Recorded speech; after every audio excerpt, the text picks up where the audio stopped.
Jadi lu jangan biarin otak lu tuh berkhianat sama diri lu sendiri untuk lu nggak mau jadi siapa-siapa. Karena dunia ini adalah dunia yang hyper kompetitif. Semua orang itu mau hal yang sama. Dan kedepannya kan makin sulit. Kenapa? Karena teknologi ini nggak akan bisa dikejar gitu. Ketika lu coba sesuatu, oke lu pengen jadi seseorang gitu kan. Lu belajar sedikit, lu coba sedikit 1-2 bulan, lu nyerah. Sulit sedikit lu nyerah. Itu otak lu sendiri yang sabotase diri. Oh lu nggak bisa. Lu pengen jadi ini, lu punya mimpi untuk jadi. Oh ini nggak bisa, nggak bisa, nggak bisa, nggak bisa, nggak bisa. Gitu. Gue pengen jadi nomor 1 di sini, nggak bisa. Nyerah. Lu quit gitu. Gue orang yang nggak pernah quit, gue nggak pernah nyerah gitu.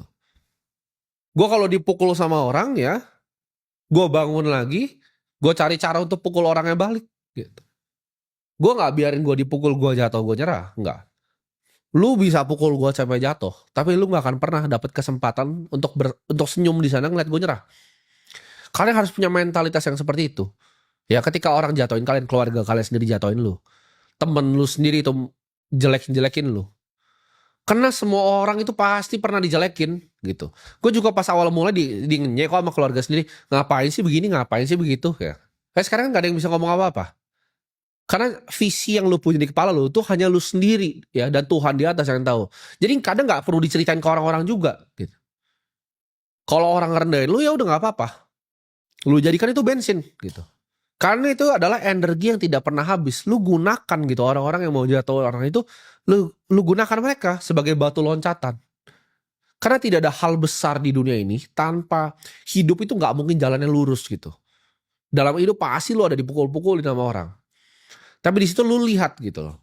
Lu belajar. Apa yang lu bisa pelajari dari kejatuhan lu. Fakta ketika pikiran lu sendiri itu nggak percaya sama diri lu sendiri. Itu hal yang paling menyedihkan buat gue. Gue tahu mungkin suatu saat gue bisa kalah.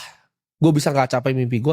Tapi gue tahu pikiran gue tuh tidak pernah berkhianat. Dia selalu percaya bahwa gue itu bisa lakukan apa yang gue mau omongin. Karena setiap apa yang gue omongin, gue jadikan kenyataan.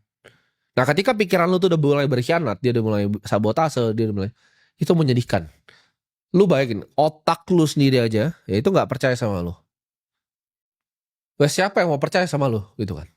Lu aja sendiri gak percaya, gimana lu expect keluarga lu atau teman-teman lu untuk percaya? Gue itu gak akan stop ya. Gue lihat hidup ini pasti ada banyak ujian. Gue gak akan stop sampai gue mati secara fisik. Ya kan kalau mati fisik ya wes gue gak bisa ngapa-ngapain. Tapi gue kalau belum gue mati secara fisik ya, gak akan ada yang bisa patahin mental gue. Gak ada yang bisa patahin semangat gue. Karena gue dari kecil udah di jalanan. Ketika lu yang bilang bahwa ada orang lain yang privilege itu masih koar-koar di luar, ya lu 14 tahun masih asik main layangan, lu masih